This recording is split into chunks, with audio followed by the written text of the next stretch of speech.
जय Hind alpha squad. तो कैसे हैं आप लोग? सब बढ़िया? और कैसे चल रही है आपकी पढ़ाई? तो चलिए हम शुरू करने जा रहे हैं हमारा मेजरमेंट एंड मैकेनिक्स का लेक्चर नंबर 9, जिसमें हम बात करेंगे बैलेंस्ड फोर्स और अनबैलेंस्ड फोर्स से।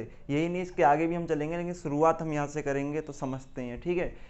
तो सबसे पहले हम बैलेंस्ड फोर्स देखते हैं कि क्या होती हैं। अब देखिए हमारे पास एक एग्जांपल लेते हैं, एक ऑब्जेक्ट है, ठीक है, ये ब्लॉक है। इस ब्लॉक पर कई सारी फोर्सेस हैं जो अप्लाई हो रही हैं, जैसे F1, F2, F3, F4। अभी जो फोर्सेस अप्लाई हो रही हैं इनके मैग्नीट्यूड अलग अलग हैं और इनकी डायरेक्शंस अलग अलग हैं, सब आपको दिख रही होंगी। अब अगर कुछ ऐसा हो जाता है कि इन सब का रिजल्टेंट, ठीक, रिजल्टेंट हम निकालते हैं, रिजल्टेंट फोर्स F जो होगी F1 plus F2 plus F3 plus F4। अब यहाँ पर एक चीज़ ध्यान देना, आप कहोगे भैया ये तो यार वेक्टर होती हैं तो तुमने डायरेक्ट जोड़ कैसे दिया। मैं आपको सिंपल समझा रहा हूँ, हालांकि ये वेक्टर है तो वहाँ डायरेक्शन भी मैटर करेगी, वरना हम ऐसे नहीं जोड़ सकते, ठीक है। तो ये बात ध्यान रखना, वहाँ डायरेक्शन भी देखी जाएगी, लेकिन मैं सिंपल समझाने के लिए मैंने डायरेक्टली आपको इस तरीके से ले लिया। अगर हम यहाँ मैग्नीट्यूड की बात कर रहे हैं, डायरेक्शन भी हम चेक करेंगे, और इस तरह से हमको मिलता है कि इन सभी फोर्सेस का जो एडिशन यानी जो सम है वो ज़ीरो हो जाता है। जहाँ हमका जो रिजल्टेंट फोर्स है वो इस ऑब्जेक्ट पर वो कितनी हो गई? ज़ीरो। तो इस तरह की जितनी भी फोर्सेस होंगी हम उन्हें बैलेंस्ड फोर्स कहेंगे, ठीक है। अगर ये ज़ीरो नहीं होता है, ठीक, अगर हम सेकंड कंडीशन ले तो वहाँ पर ये ज़ीरो नहीं होता, यानी F1 is equal to F1 F2 plus F3 plus F4 is not is equal to zero, then these forces are called unbalanced force, ठीक। तो यहां पर अगर हम इसमें अगर इसकी डेफिनेशन बोल रहे हैं तो हम क्या लिख सकते हैं? If the resultant of all forces acting on a body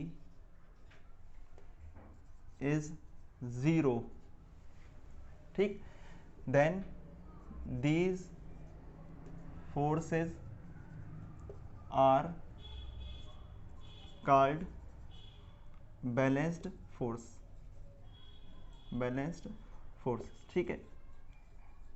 same इसको हम वहां कर देंगे तो हम वहां पर क्या हो जाएगा? Is not equal to zero या is not zero, then these forces are called non unbalanced forces. तो यहाँ पर केवल इतना सा चेंज आएगा कि इसमें अगर हमारे पास कोई ऑब्जेक्ट ऐसा है जिस पर कई सारी फोर्सेज एक साथ लग रही हैं, अप्लाई हो रही हैं, और अगर उनका रिजल्टेंट जीरो आता है तो वो बैलेंस्ड फोर्स होंगी, रिजल्टेंट जीरो नहीं आता है तो अनबैलेंस्ड फोर्स होंगी। इसके बाद क्या होगा? यहाँ से हमें और क्वेश्चन मिल सकते हैं, यही नहीं, ये हो सकता है कि अगर कोई ऑब्जेक्ट मोशन कर रहा है तो उसके ऊपर लगने वाली जो फोर्स होगी वो अनबैलेंस्ड फोर्स होगी, बैलेंस्ड फोर्स नहीं होगी। क्योंकि अगर किसी ऑब्जेक्ट पर बैलेंस्ड फोर्स अप्लाई हो रही है तो वो ऑब्जेक्ट मोशन करता ही नहीं है, क्योंकि फाइनली जो रिजल्टेंट निकलता है, इफेक्टिव फोर्स उस पर होती है, वो तो जीरो होती है। जब उस पर फोर्स जीरो है तो कोई भी एक्सेलरेशन होता नहीं है, क्योंकि फोर्स की वजह से ही होता है एक्सेलरेशन। अगर कोई बॉडी है जिसका मास m है तो जब उस पर फोर्स अप्लाई होती है तभी उसमें एक्सेलरेशन आता है। पर यहां पर क्या हो रहा है कि एक्सेलरेशन तो होगा ही नहीं, जब अगर फोर्स नहीं है, F is equal to zero, तो m तो जीरो हो नहीं सकता है क्योंकि मास तो होगा बॉडी में, तो क्या होगा? A is equal to zero, इसका मतलब उसमें एक्सेलरेशन नहीं होगा, ठीक है। तो अगर कोई ऑब्जेक्ट मूव कर रहा है, मोशन कर रहा है, तो उस पर जो फोर्स लग रही होंगी वो अनबैलेंस्ड फोर्स होंगी, बैलेंस्ड फोर्स नहीं होंगी। ये मल्टीपल चॉइस के लिए पॉइंट है आपका। इसके अलावा इसके सिंपल से एग्जांपल आपने देखे होंगे, जैसे आप सी सॉ में जाते हैं तो वहाँ पर अगर दो लोग सी सॉ पे, एक इधर बैठा है एक इधर बैठा है, और दोनों के जो मासेज हैं वो इक्वल हैं, तो वो अपने मासेज के हिसाब से जो फोर्स लगाएंगे नीचे की तरफ तो वो हो जाएगी mg, ठीक है। mg ये नीचे हो जाएगी, सेकंड दूसरा भी होगा उसकी भी mg नीचे हो जाएगी, ठीक। अगर ये इक्वल है तब क्या होगा? तब सीसॉ बिल्कुल बैलेंस रहेगा, तो वो फोर्सेस कैसी होंगी? बैलेंस होंगी। और अगर वो उसमें से कोई एक का जो वेट है वो ज़्यादा हो जाएगा दूसरे से, तो वो एक तरफ नीचे जाएगा, और अगर हम अपने आप से भी उस पर फोर्स अप्लाई करते हैं तो सीसॉ मोशन करने लगेगा, और वहाँ कौन सी फोर्सेस होंगी? अनबैलेंस्ड फोर्स, ठीक। इतना क्लियर? चलिए इसके आगे हम चलते हैं, इसको रफ करते हैं। और उससे पहले आपको एक और भी मैं बता दूं आपको, अगर आपके पास फोर्सेस, मैंने जैसे कि डायरेक्टली इसको जोड़ दिया था, तो हम इस तरह से जोड़ते नहीं हैं हम, क्योंकि फोर्स जो होती है वो वेक्टर क्वांटिटी होती है। तो अगर हमारे पास एक F1 और दूसरी F2 फोर्स है तो इसको हम कैसे जोड़ेंगे? अगर इनकी डायरेक्शन अलग अलग है।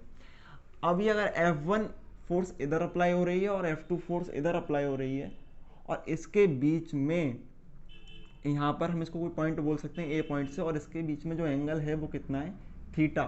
ठीक है, तो हम अपना मेथड जो यूज़ करते हैं या फॉर्मूला यूज़ करते हैं वो होता है F is equal to under root F1 square plus F2 square plus 2 F1 F2 cos theta.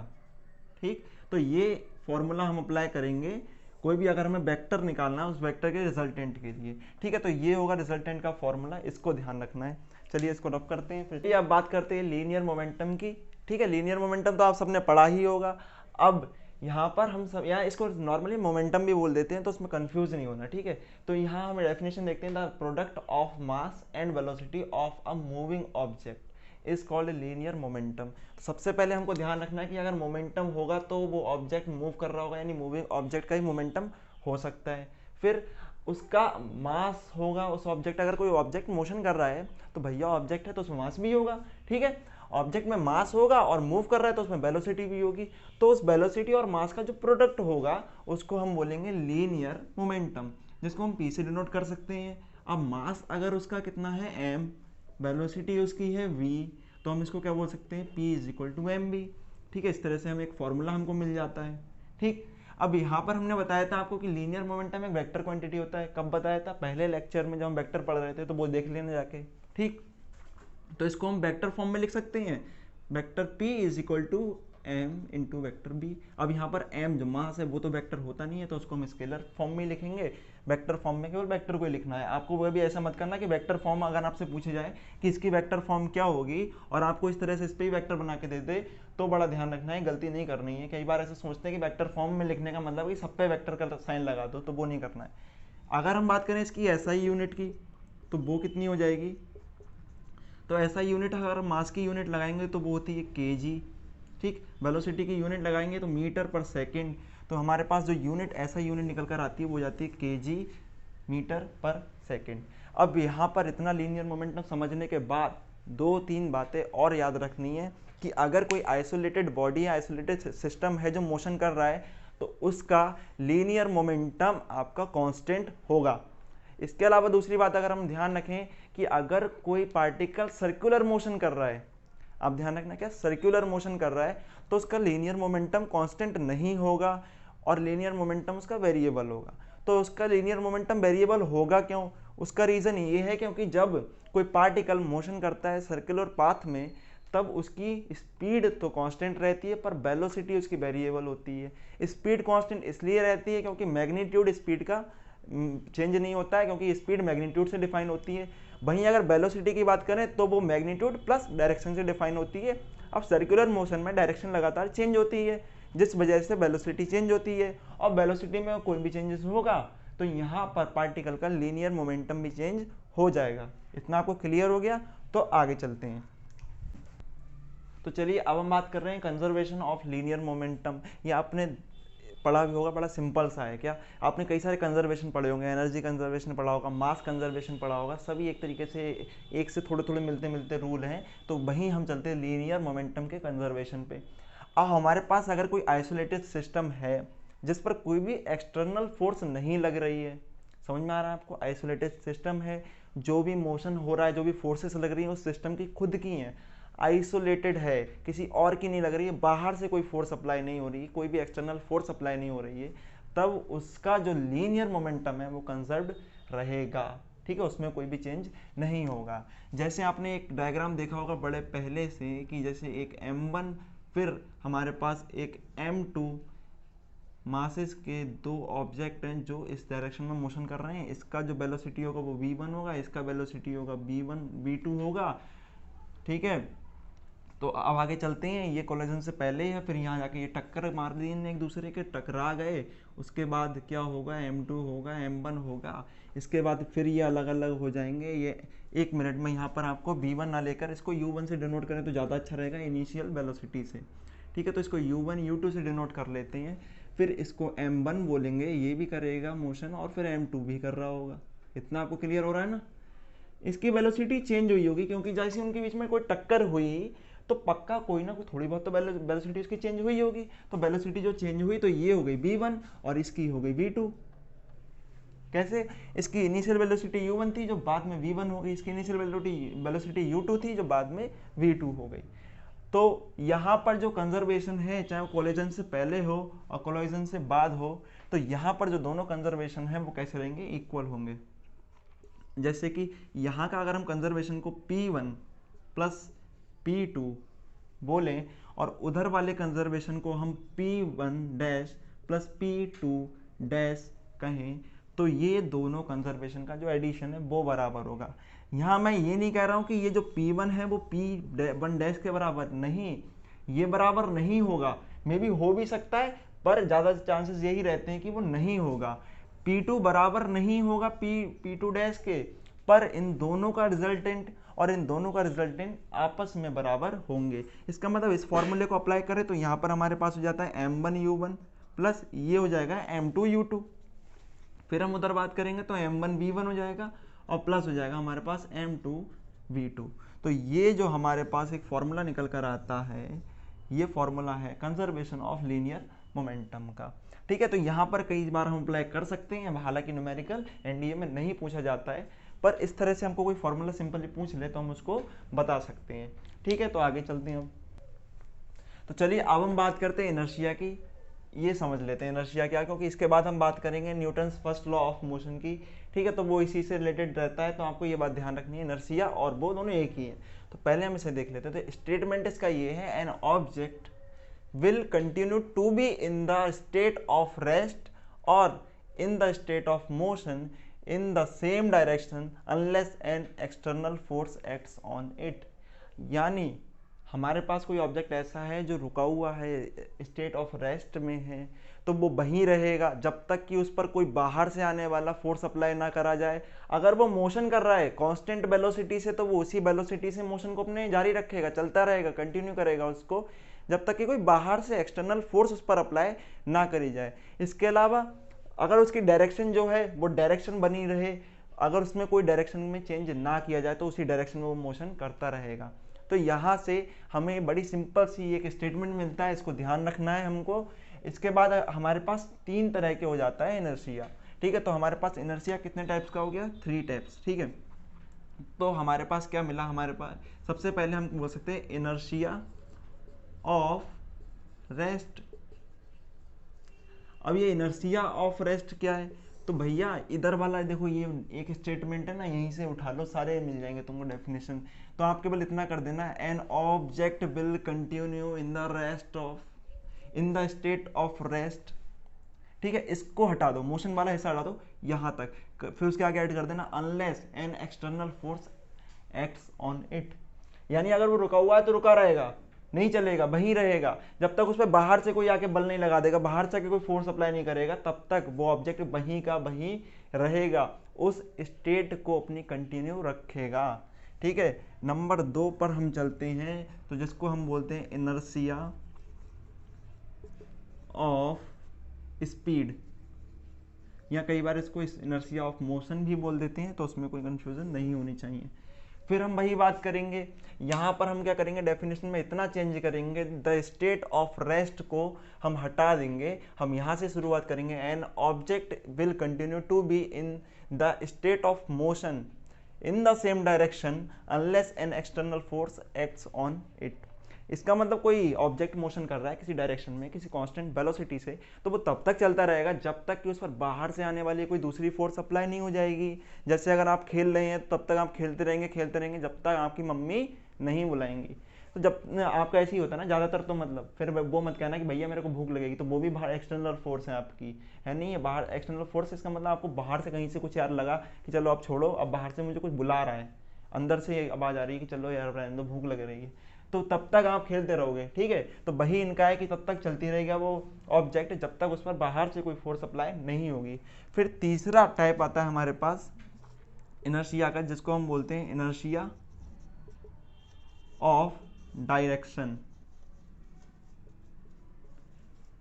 तो भाई इनर्शिया ऑफ डायरेक्शन क्या है, तो इनर्शिया ऑफ डायरेक्शन सिंपल सा है, अगर आपकी डायरेक्शन है, ठीक है, सेम है डायरेक्शन, अब आपको क्या करना है, यहाँ पर इनर्शिया क्या है कि अगर कोई ऑब्जेक्ट ऐसे मोशन कर रहा है कि उसकी डायरेक्शन में इस सेम डायरेक्शन, एक डायरेक्शन में मोशन कर रहा है, तो तब तक उसकी डायरेक्शन चेंज नहीं होगी जब तक आप बाहर से एक्सटर्नल फोर्सेस पर अप्लाई नहीं करेंगे।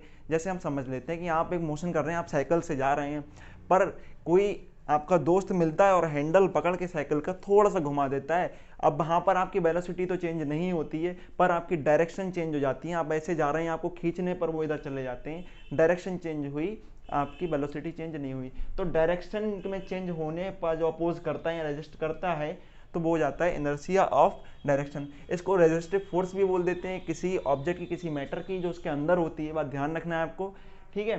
तो ये तो रहा सब इनर्शिया, बड़ा सिंपल सा है। फिर हम चलते हैं लॉज ऑफ मोशन पे, और कितने लॉज हैं मोशन के? 3, ठीक है। तो अब हम बात करने जा रहे हैं लॉज ऑफ मोशन की। तो ये लॉज ऑफ मोशन किसने दिए थे? आपको सबको पता होगा, एक बड़े से फेमस साइंटिस्ट हैं जिनका नाम था न्यूटन, और इन न्यूटन ने दिए थे लॉज ऑफ मोशन। न्यूटन ने दिए थे लॉज ऑफ मोशन, ठीक है। अब कितने लॉज दिए थे इन्होंने? 3 लॉज दिए थे। तो हम सबसे पहले फर्स्ट लॉ की बात करते हैं, जिसको हम बोलते हैं फर्स्ट लॉ ऑफ मोशन, ठीक है। अच्छा, इसको Newton's first law of motion भी बोलते हैं, ठीक है। तो वो ध्यान रखना, क्योंकि न्यूटन ने दिए थे इसलिए Newton's first law of motion बोलते हैं। इतना ज़्यादा बेसिक में भी नहीं जाना, ठीक है, वो तो समझ ही गए होगे आप। फिर हम चलते हैं कि ये क्या है लॉ। तो अभी जो पीछे इनर्शिया पढ़ा था, सेम यार डिट्टो छाप देना इधर, क्या वही चीज़ है कि अगर कोई ऑब्जेक्ट मोशन में है या एट रेस्ट पर है, तो वो वहीं रहेगा जब तक उस पर कोई भी एक्सटर्नल फोर्स अप्लाई नहीं होगी। रुका है तो रुका रहेगा, चलता है तो चलता रहेगा, डायरेक्शन है तो उस डायरेक्शन को कंटिन्यू रखेगा जब तक बाहर से कोई दूसरी एक्सटर्नल फोर्स उस पर अप्लाई नहीं होती है। बड़ा सिंपल सा, पीछे समझा दिया है तो मैं इसको यहाँ दोबारा नहीं समझाऊंगा। फिर हम चलते हैं सेकेंड लॉ पर, जिसको हम बोलेंगे क्या? सेकेंड लॉ ऑफ मोशन, ठीक है। तो सेकेंड लॉ ऑफ मोशन क्या है उसको हम समझ लेते हैं। यहाँ पर सेकेंड लॉ ऑफ मोशन को हम 2 तरह से डिफाइन कर देते हैं। अब मैं आपको सिंपल बताता हूँ, एक मैं लिख देता हूँ। सबसे पहले क्या है? The rate of change of linear momentum, the rate of change of linear momentum is equal to force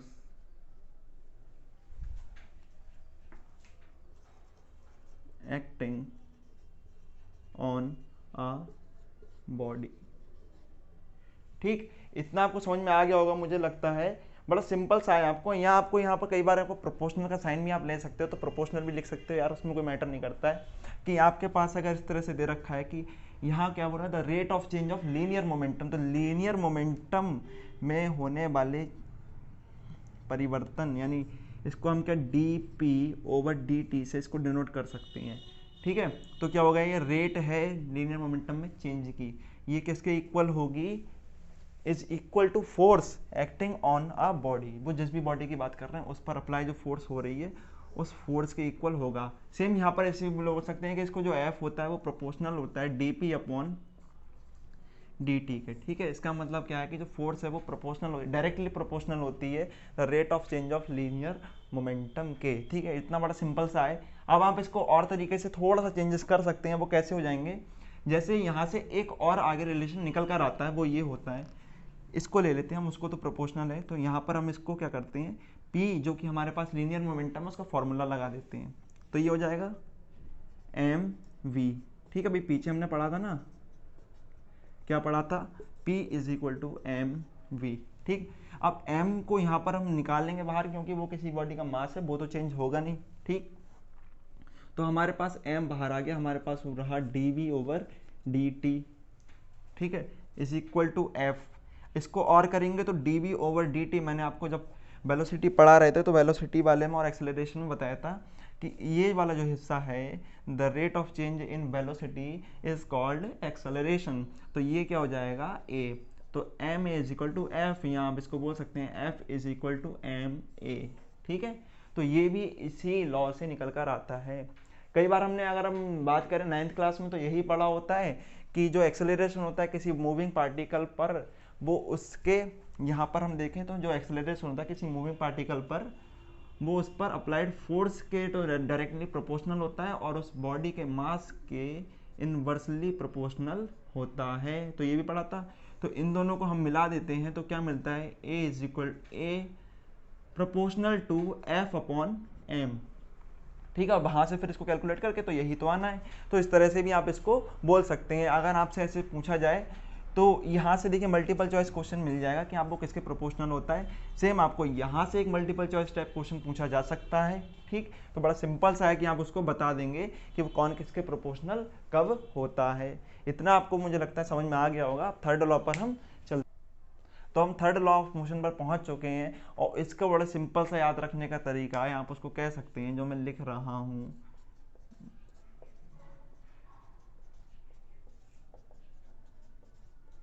ठीक है, तो ये वाला आपके लिए एक याद रखने का तरीका क्या है, जैसी करनी वैसी भरनी। ठीक है, ये आपको ध्यान होगा, पता होगा। या आप इसको ऐसे बोल सकते हो, कर भला तो हो भला। ठीक है, तो वो जो भगवान का भी लॉ है या हमारे सोसाइटी का भी लॉ होता है ना, जैसी करनी वैसी भरनी, वो ये Newton's third law of motion है। अच्छा, क्या है ये? यहाँ पर आप अगर किसी बॉडी पर कोई फोर्स अप्लाई करते हैं तो वो बॉडी भी आप पर उतना ही मैग्नीट्यूड में फोर्स अपोजिट डायरेक्शन में आप पर अप्लाई करेगी। समझ में आ गया आपको? आपने जितना फोर्स अप्लाई करा किसी दूसरी बॉडी पर, सेम वो बॉडी भी यहाँ पर उतना ही फोर्स अपोजिट डायरेक्शन में उतने ही मैग्नीट्यूड का आप पर अप्लाई करेगी। तो इसको हम अगर इसकी डेफिनेशन पर जाएं तो क्या बोल सकते हैं, every action has its equal and opposite reaction. ठीक है, every action has its equal and opposite reaction, यानी कोई भी अगर एक्शन है तो उसके अपोजिट और इक्वल रिएक्शन होगा। अपोजिट का मतलब उसकी डायरेक्शन अपोजिट होगी, इक्वल का मतलब उसका मैग्नीट्यूड सेम होगा। ठीक है, इसको एक्शन और रिएक्शन, यानी कोई भी एक्शन है तो उसके लिए रिएक्शन जरूर होगा, तो इस वजह से उसको एक्शन रिएक्शन लॉ भी बोल देते हैं। तो बड़ा सिंपल सा है, लेकिन इतना सिंपल कोई क्वेश्चन नहीं पूछते हैं इसमें से कि यार एक्शन रिएक्शन लॉ क्या है, ये थोड़ी ना पूछेंगे आपसे। वो आपसे पूछेंगे कि ये वाला जो हमारे पास चीज़ है ये कौन से लॉ पर काम करती है। जैसे रॉकेट का उड़ना एक्शन रिएक्शन लॉ पर होता है, आप चलते हैं वो एक्शन रिएक्शन लॉ है, क्योंकि आप चलते समय क्या करते हैं, जो पैरों से एक्शन करते हैं अपने अर्थ पर, और अर्थ से उतना ही रिएक्शन आपको मिलता है जिससे आप मूव कर पाते हैं। इतना आपको समझ में आना चाहिए। दूसरी बात अगर हम बात करें, जैसे कि आप एक बोट से कूदते हैं तो उस टाइम पर भी एक्शन रिएक्शन लॉ ही होता है, क्योंकि जैसे ही आप बोट से कूदते हैं तो बोट से कूदते हुए क्या होता है, आप अपने पैर को बेंड करते हैं और पीछे फोर्स अप्लाई करते हैं बोट पर, जिसकी वजह से आप आगे की तरफ कूद पाते हैं। ठीक है, यहाँ आप वैसे ही नॉर्मली कहीं कूदते हैं तो सेम एक्शन रिएक्शन लॉ ही वहाँ पर फॉलो होता है। तो इस तरह से क्वेश्चन पूछे जाते हैं, डायरेक्टली आपसे ऐसे नहीं पूछेगा। वो आपसे पूछेगा कि इस फिनोमिना में, इस चीज़ में कौन सा लॉ अप्लाई होता है। तो यहाँ पर मे भी एक के साथ दो लॉ भी अप्लाई हो रहे हो उस पर। ठीक है, हो सकता है उस पर एक ही लॉ अप्लाई हो रहा हो, वो आपको इन लॉ की डेफिनेशन से आप कैलकुलेट बड़े आराम से कर सकते हैं। ठीक, इसके बाद हम बात करते हैं इम्पल्स की, तो इसको पहले रफ करते हैं फिर इम्पल्स पर चलते हैं। आगे हम बात करने वाले हैं इम्पल्स की। तो इम्पल्स क्या है, अभी हमने क्या क्या पढ़ लिया है, मोमेंटम पढ़ लिया, हमने लॉज पढ़ लिए और फोर्स के बारे में भी पढ़ लिया। अब इम्पल्स क्या है, अगर कोई फोर्स किसी ऑब्जेक्ट पर, किसी बॉडी पर एक बहुत थोड़े से समय के लिए, ठीक है, बहुत थोड़े से समय के लिए अप्लाई होती है तो हम उसको बोलते हैं इम्पल्स। अगर हमारे पास कोई ऑब्जेक्ट है और हम उस पर फोर्स अप्लाई करते हैं बहुत थोड़े से समय के लिए, जिसको हम डेल्टा टी से रिप्रेजेंट कर सकते हैं, तो इन दोनों का जो मल्टीपल होता है उसको हम बोलते हैं इम्पल्स आई। या मैं इसको ऐसे लिख सकता हूँ, I is equal to F into delta T. ठीक है, आपको इसको इतना समझ में आ गया होगा कि अगर किसी पर फोर्स बहुत थोड़े से समय के लिए अप्लाई होती है तो हम उसको बोलते हैं इम्पल्स। ठीक है, जैसे कि आपने क्रिकेट देखा, क्रिकेट में बॉल मारते हैं ना, तो उस पर क्या लगाते हैं, इम्पल्स। बैट से जब हिट करते हैं बॉल तो उसका कांटेक्ट टाइम बहुत थोड़ा सा होता है, तो फोर्स जो अप्लाई करी आपने, कई बहुत सारी फोर्स जो उस पर अप्लाई कर दी बॉल पर उस थोड़े से समय के लिए, वो हो गया इम्पल्स। इसी तरह से फुटबॉल के मैच में अगर हम देखें तो वो भी क्या होती है, इम्पल्स होती है, जब फुटबॉल पर किक किया जाता है।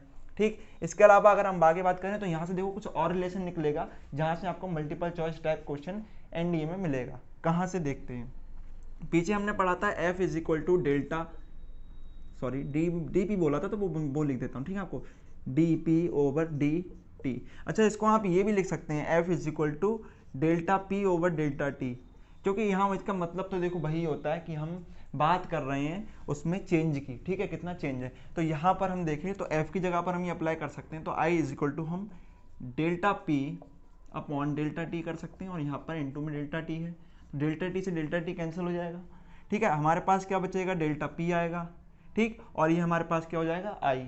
इतना क्लियर आपको हो गया।